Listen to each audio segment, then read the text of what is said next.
Hello everyone আপোনালোকক মোৰ চেনেলটোলৈ স্বাগতম জনাইছো। আজি আপোনালোকৰ মাজলৈ লৈ আহিছো ঘৰৰ কুকুৰা মাংসৰ জুতি লগা আঞ্জা। এইটো আমাৰ ঘৰৰ পোহনীয়া কুকুৰা চৰাই। মই কটাৰ পৰা আপোনালোকক দেখুৱাবলৈ চেষ্টা কৰিছো।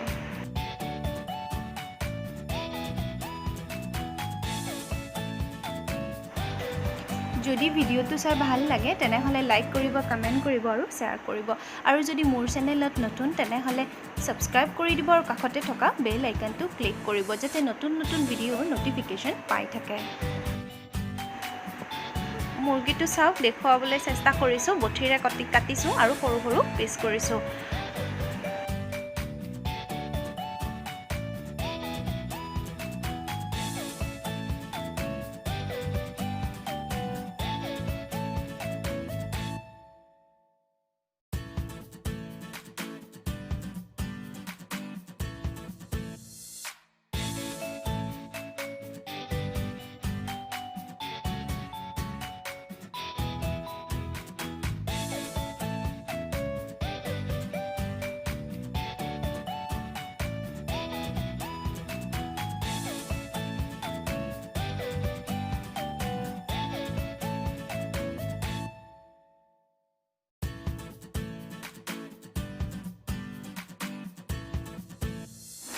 মুৰ্গীজনী কাটাৰ পিছত দেখিলো যে মুৰ্গীজনীৰ পেটত কণী আছিলে।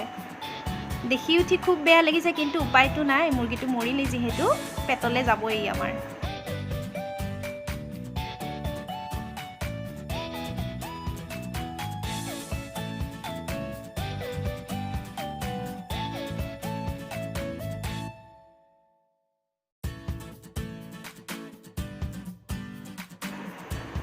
মুৰ্গীজনী সৰু সৰুকৈ কাটি হোৱাৰ পিছত ভালদৰে ধুই মেৰিনেট কৰি ললোঁ। মেৰিনেট কৰোঁতে মই ইয়াত হালধি, নিমখ, 2টা পিঁয়াজ, তেজপাত ব্যৱহাৰ কৰিছোঁ। যিহেতু মেৰিনেট কৰা প্ৰচেছটো সকলো জানেই, ভিডিওটো দীঘল হয় কাৰণে মই এইখিনি নেদেখুৱালোঁ।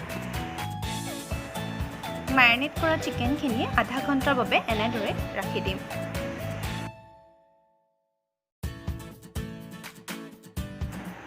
এতিয়া এখন গৰম কেৰাহীত মিঠাতেল এড কৰিছোঁ। মিঠাতেলখিনি গৰম হোৱাৰ পিছত এতিয়া ইয়াতে দি দিছোঁ এটা পিঁয়াজ। যিহেতু মই মেৰিনেট কৰোঁতে পিঁয়াজ ব্যৱহাৰ কৰিছোঁ, সেইকাৰণে ইয়াতে মই এটা পিঁয়াজেই ব্যৱহাৰ কৰিছোঁ।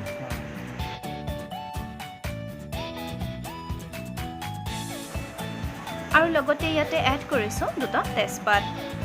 আৰু আটাইখিনি ল' ফ্লেমত প্ৰায় 1 মিনিটমান সময় ফ্ৰাই কৰিছোঁ।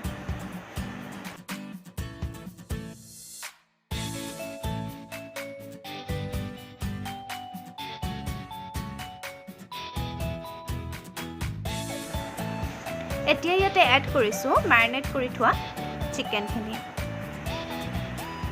চাওক, চিকেনখিনি এড কৰি ভালদৰে লৰাই দিছোঁ।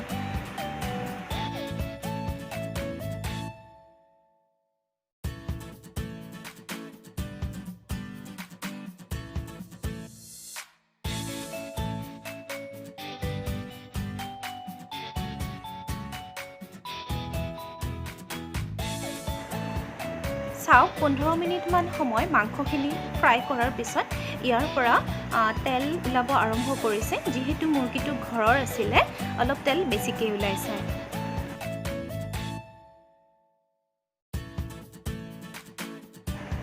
এতিয়া ইয়াতে এড কৰিছোঁ হালধি, নিমখ সানি থোৱা আলু। আৰু আলুখিনি এড কৰাৰ পিছত আকৌ আটাইখিনি ভালদৰে লৰাই দিছোঁ।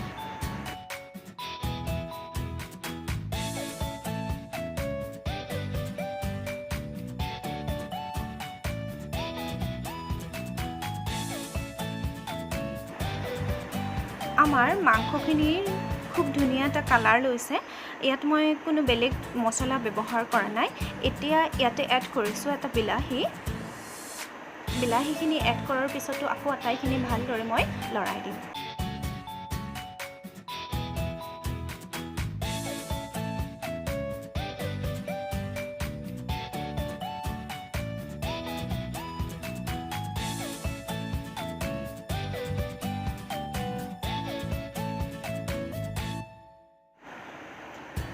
এতিয়া ইয়াতে এড কৰিম আদা নহৰু পেষ্টখিনি এড কৰাৰ পিছত আকৌ আটাইখিনি আকৌ ভালদৰে লৰাই দিম আৰু মিডিয়াম টু ল' ফ্লেমত ফ্ৰাই কৰি থাকিম।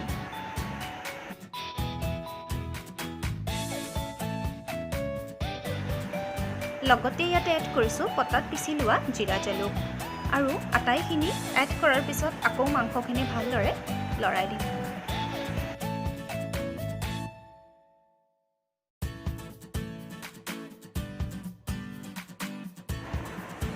চাওক আমাৰ মাংসখিনি প্ৰায় ফ্ৰাই কৰা হৈ গৈছে আৰু ইয়াৰ পৰা খুব ধুনীয়া এটা গোন্ধ ওলাইছে।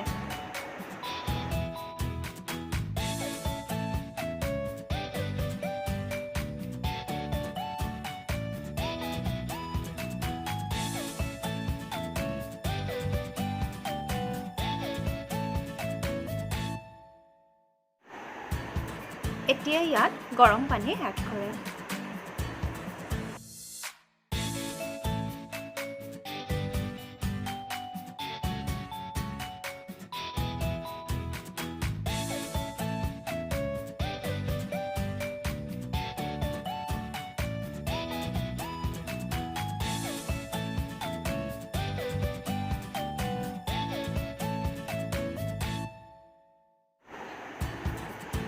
গৰম পানী এড কৰাৰ পিছত প্ৰায় 15 মিনিটমান সময় ভালদৰে উতলিবলৈ দিম।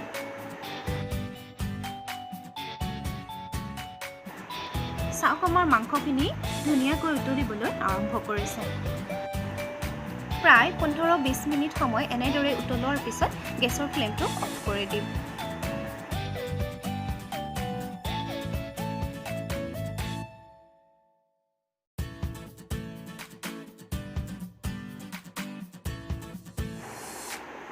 চাওক আমাৰ কুকুৰা মাংসৰ জোল দেখিবলৈ খুব ধুনীয়া হৈছে আৰু খাবলৈও বিৰাট টেষ্টি হৈছে। আপোনালোকেও ঘৰত এনেদৰে বনাই খাব আৰু কেনেকুৱা পালে জনাবলৈ নাপাহৰিব। ভিডিঅ'টো শেষলৈ চোৱাৰ বাবে ধন্যবাদ।